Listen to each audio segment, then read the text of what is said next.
Hey, what's up, everybody? Tanvir here. Hope you guys are all doing well. This is the second video of my XD tutorial. So, today we are going to learn how to use lines and shapes in Adobe XD. So, let's jump into Adobe XD.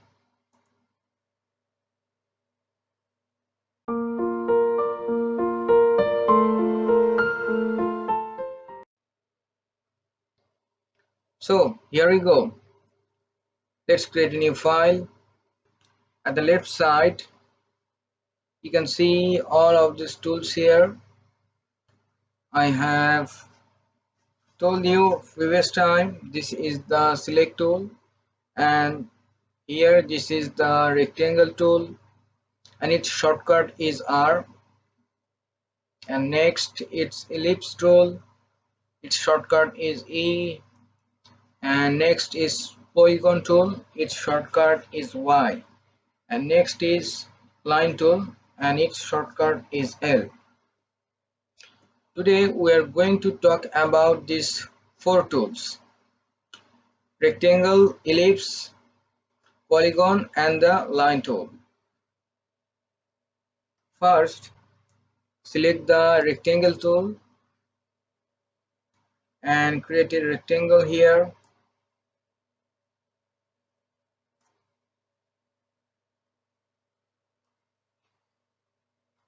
Now I'm going to give you a basic information how you can customize your design or any object. So at the right side you can see on the appearance tab here, you can control it the rectangle's opacity. To see that, let's change the fill color of it. Let's make it blue, and now it's 100%. You can change it by simply moving the cursor here on the opacity, or you can manually type the percentage here, 60 or 70%, whatever you need, just put it down here. And next is blend mode. Show you the blend mode option. Let's create a new rectangle here. If you hold down the shift, then it will create a perfect rectangle here. So now I'll just basically create a rectangle shape. Let's change its fill color to green. Yeah. So now place it at the top of the blue shape.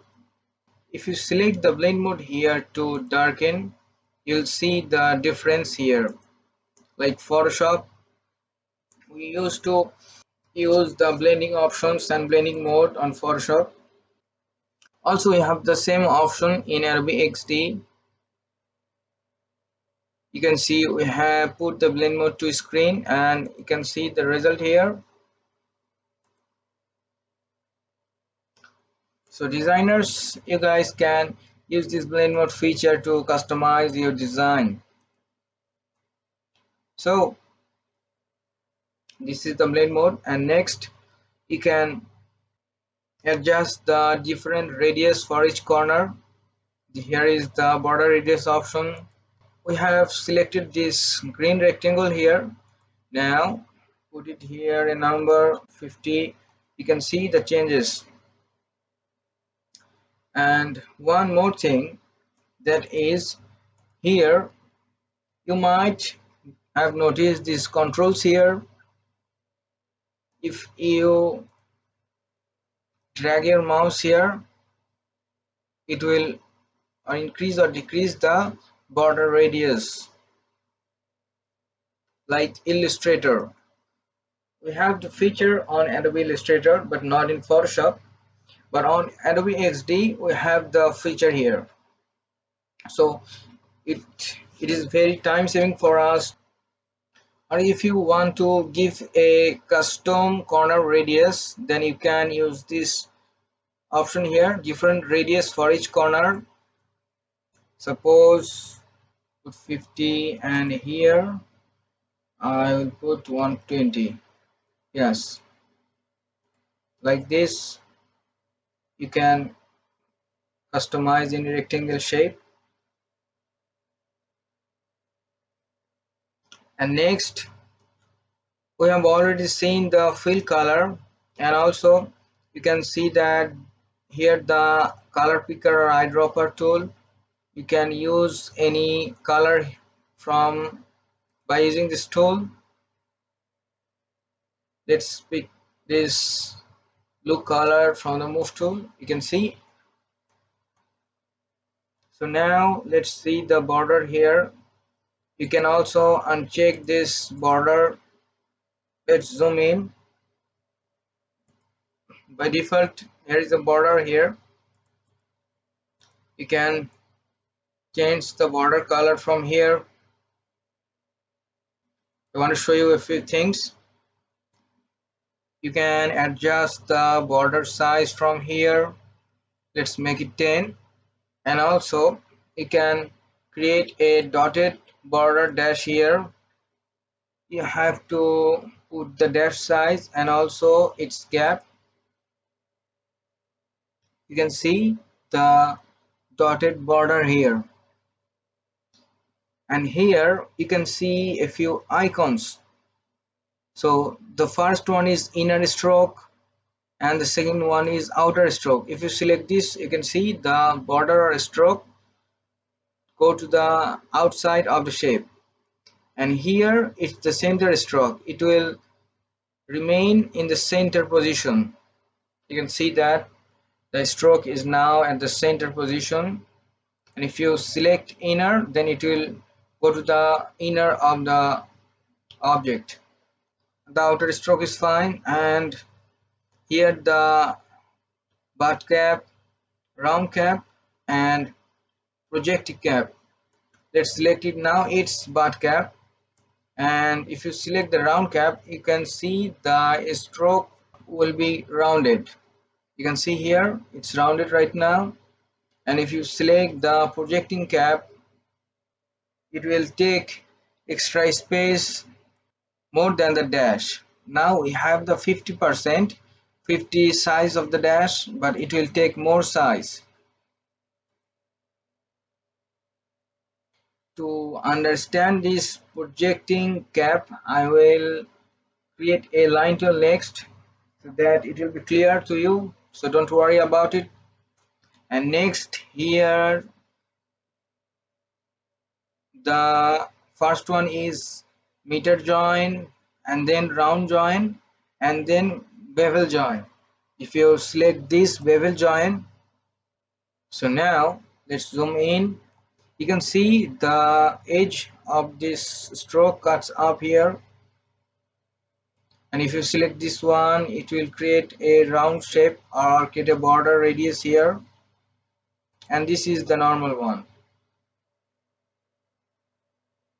So that's it.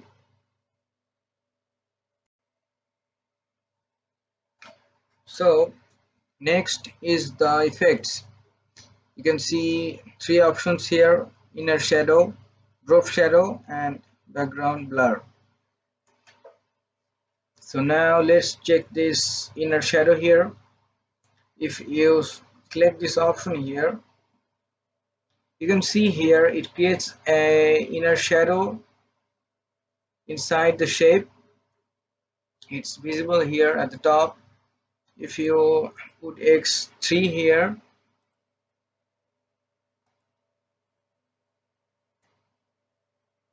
now it's visible here at all its sides, and it's the blur here. You can increase or decrease the amount. Let's put it 5 or 1. You can see now it's more visible here. And if you increase the volume here like 55, You can see the blur effect here inside of the shape. Yeah, it looks good. When you are going to design something, you can use this inner shadow effect. It will, by using this tool, you can create great designs.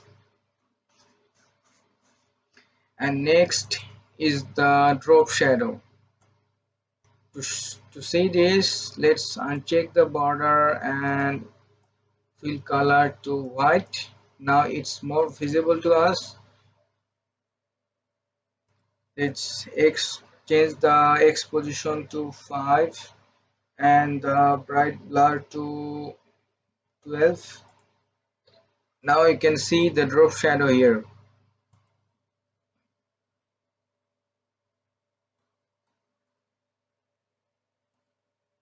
And you can see you can change the X and Y position based on your need.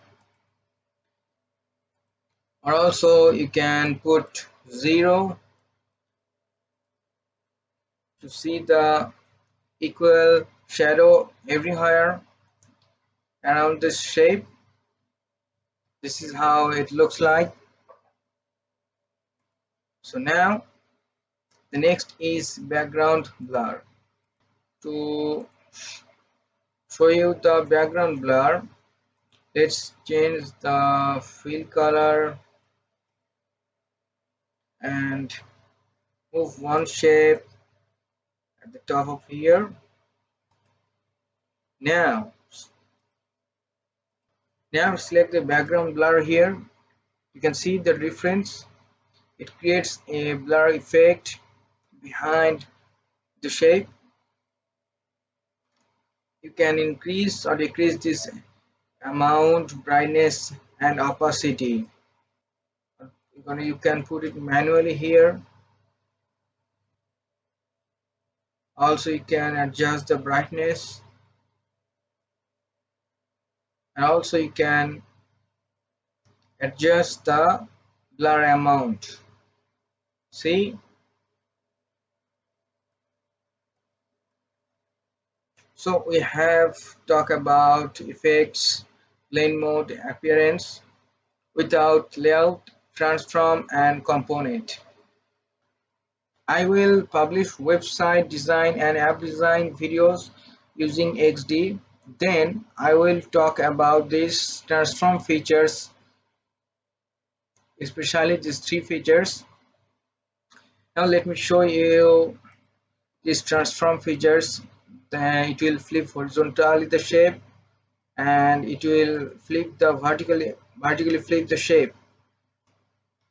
And this three shape I'll talk about later, and also the layout. So now let's delete these shapes. Now we'll talk about the ellipse tool. Select the ellipse tool here and create a ellipse.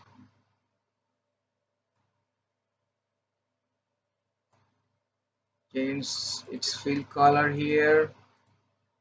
If you hold the shift, then it will create a perfect circle.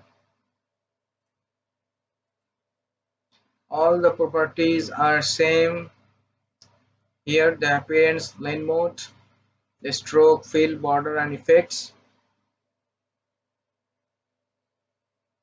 We have already talked about it, but one more thing is remaining, that how you can use gradients over any shape. Let's see it.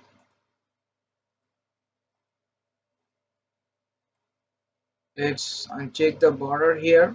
Now select here in the fill color, and here at the top, now it's solid color selected.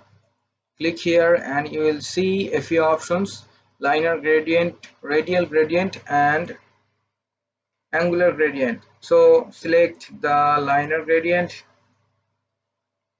and select the gradient color here, and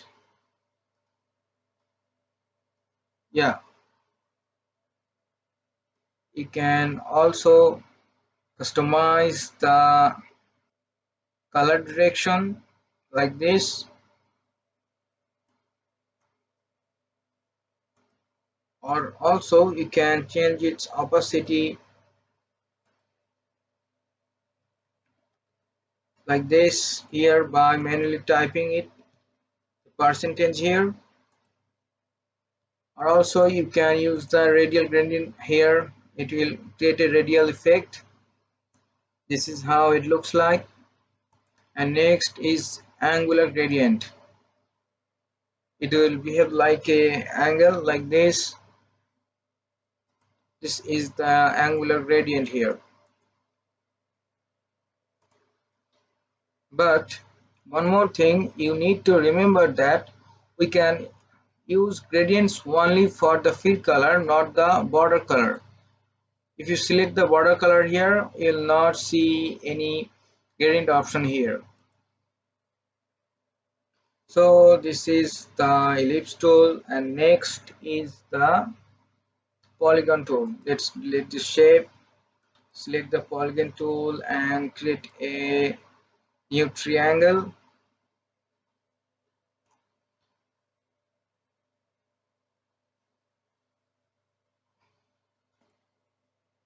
Now let's change its color. So now here you can see three new options here. The first one is corner count and the corner radius and the star ratio. So you can see a few controls here. By dragging these corners or controls, you can add border radius like this, or you can put it manually here, 50, 10, whatever you need. And also you can increase the corner count like this, 4, 5, pentagon, now it's hexagon. You can create as many corner as you need. Now let's talk about the star ratio here. You can see a control here, it's the star ratio. If you select this one, it will create a star shape like this. If you increase the corner count to 5, you can see the star. So you can, yeah, now it's perfect. Or also you can increase the corner count here like this, and you can create any specific shape using these three tools here. So basically this is the use of the polygon tool, and the same things here.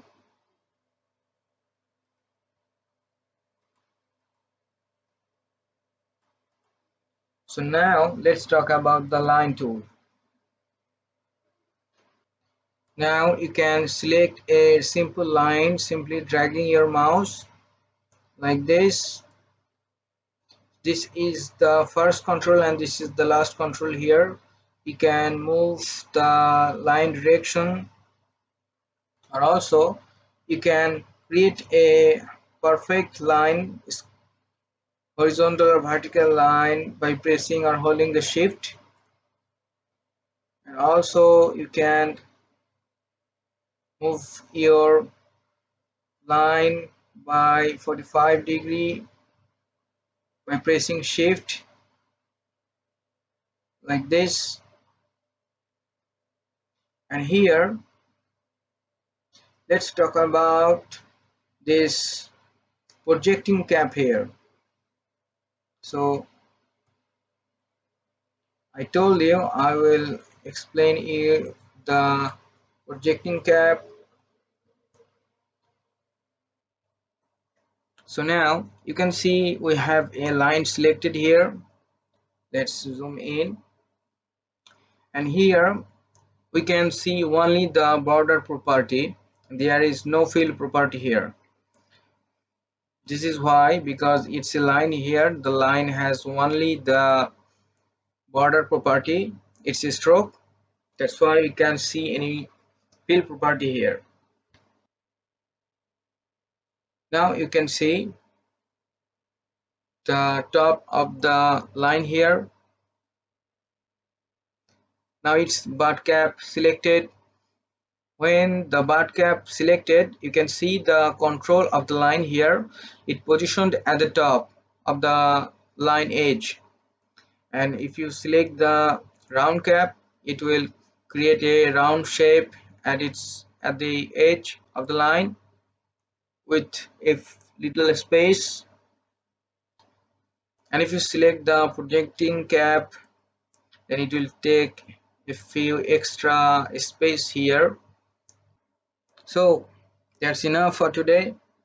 I will talk about this pen tool and text tool in the next video. Meanwhile, you guys keep practicing these four tools here. So I hope you like the video. If you like the video, then press the like button and subscribe to my channel. I will get back to you soon. Now stay focused and keep learning.